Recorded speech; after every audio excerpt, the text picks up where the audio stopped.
I just happened to wake up and I heard a popping noise. I looked on my phone at my Ring cameras to see what it was. And the first time I looked, I didn't notice anything. I checked again the cameras and I saw like smoke going up near the camera that's right on the corner of the house. It was kind of going off in like 1.5 minute or 2 minute cycles where it was popping. That's Lisa, the owner of a Jeep Grand Cherokee 4xe, and unfortunately her car's battery went into thermal runaway at 2 a.m. in her driveway. And if that's not bad enough, what Stellantis and her insurance company did next made everything worse. This is Stashed. I'm Pat, firefighter, mechanical engineer, and battery guy. This incident happened on February 21st, 2026, and after running downstairs and opening the front door, the smell hits her. And I opened the door and I could smell like that acrid smell. If you've ever been around lithium-ion batteries in thermal runaway, you know the smell. There's nothing like it, and it's really hard to describe. Somewhere between ballast burning, electrical, and maybe some chemical hazmat-y thing. But again, tough to describe. The popping was in cycles, every minute and a half to 2 minutes, coming from directly under the vehicle. And unlike many of the Jeep incidents I've covered, the Grand Cherokee 4xe is a bit different than the Wrangler. The high-voltage battery is located underneath the vehicle, not inside of it, which, believe it or not, is a good thing. If you're going to have a failure, this is a much better place for the battery to be located. After waking up her husband and daughter, she called 911. 2 different stations and a hazmat unit responded. Firefighters cut the battery cables, the low-voltage disconnects. They removed the 12-volt battery. They ended up pushing the vehicle to the end of the driveway away from the house, and they spent hours cooling the battery pack. One thing I do want to point out for the firefighters watching, we have people off the job right now because of gas exposure, the vapor cloud from the battery. If you're operating on one of these incidents, wear your SCBA, set up a hot zone, and even if the vehicle doesn't look hazardous, these events, they can escalate fast, and by the time it does, it's too late to mask up. So make sure you're safe. Thankfully, the car never actually caught on fire. There was definitely a thermal event inside the battery. Those cells, they're likely cooked, but no visible fire. That detail may have actually made things harder for Lisa, but I'll come back to that. The fire department wanted the vehicle towed right away. I called State Farm and kind of started a claim, thinking they could get me a tow truck, which, long story short, didn't even come till the next morning anyway. I even called my AAA and tried to get them to come, and they didn't have anybody to send. So it stayed here, and I stayed up all night waiting for it to reignite. And here's a crazy detail that just sticks with me. After waiting nearly 2.5 years for a recall fix, the dealer called her on February 7th. They had a replacement battery. They had availability. Town and Country contacted me on February 7th and said, we have the battery, we have some availability, can you come in? I couldn't come in at that time because of my work schedule, and of course the fire happened on the 21st. The fire, 14 days later. Now, they did have the vehicle on charge that night. Exactly what the recall says not to do.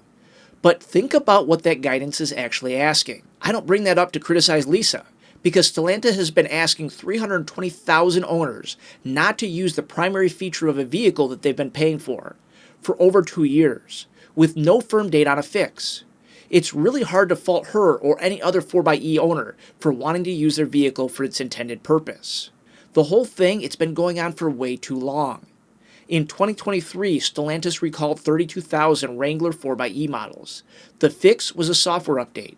In September 2024, they expanded it to 154,000 vehicles, and that was a second recall. It included the Wrangler and the Grand Cherokee, and they pushed for another software update. Then in November 2025, that recall grew again. This time, 320,000 vehicles. And if you've seen any of my other videos on the 4xe, you'll know that I'm extremely critical of their solution. A software update will not solve a cell quality issue. And the 4xe, it's making it pretty obvious why.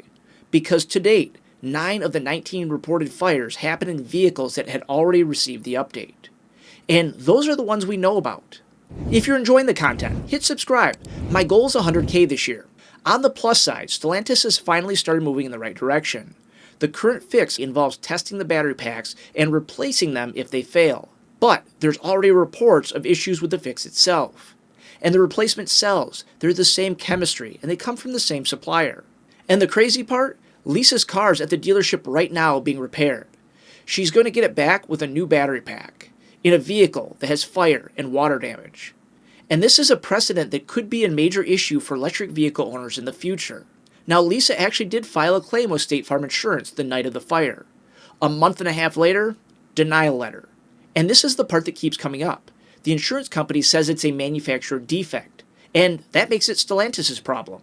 So now you have vehicle owners stuck between the manufacturer and the insurance company, and while they're figuring everything out, they're stuck paying the bill. Stellantis adjuster said, oh, it's definitely the battery, so it's a warranty problem.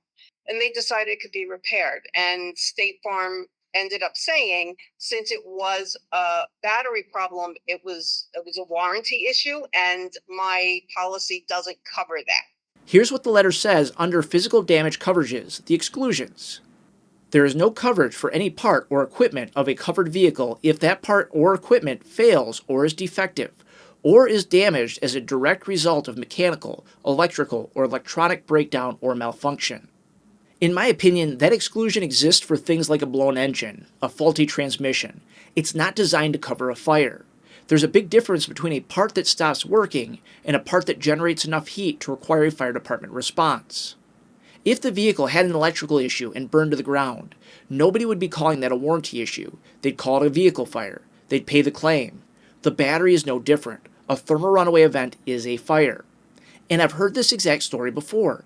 The last Jeep 4xe fire I covered, the owner told me the same thing. 6 months after the fire, he was still making payments on a car he couldn't drive. Insurance was pointing to Stellantis, Stellantis was pointing at the insurance company, and he was stuck paying for a vehicle that was just a shell. That's not a coincidence, that's a pattern. In my opinion, this vehicle should be totaled, not repaired and returned. But then again, with the issues Stellantis has had with the 4xe, they really should be looking at a buyback program. And to top it all off, this is a leased vehicle. She planned to buy it outright at the end of the lease. She drives about 50 miles each way to work, but after all of this, she just wants to get rid of it, and I don't blame her. So not only is she on the hook for excess mileage, she's been paying lease payments and rental car costs out of pocket for months. I end up with this garbage car. I still got to pay out all that mileage on it. And, I'm paying for the rental car for 2 months. It's thousands of dollars. This is what happens when a manufacturer and an insurance company both decide the owner is the easiest place to put the problem. If you own any 4xe, check your VIN. And if you're under the recall, follow the guidance. Don't charge it, park it away from your house, and away from other vehicles until it's fixed. And if you've been through what Lisa's been through, a fire, a denied claim, Stellantis dragging their feet, file a complaint with NISTA. Every single complaint goes on record. Regulators look at this data. Attorneys look at the data. It matters. This is the exact kind of story that needs public attention, not because one person had a bad experience, but because the pattern keeps repeating. And in this case, it's exposing some serious flaws in how we insure electric vehicles.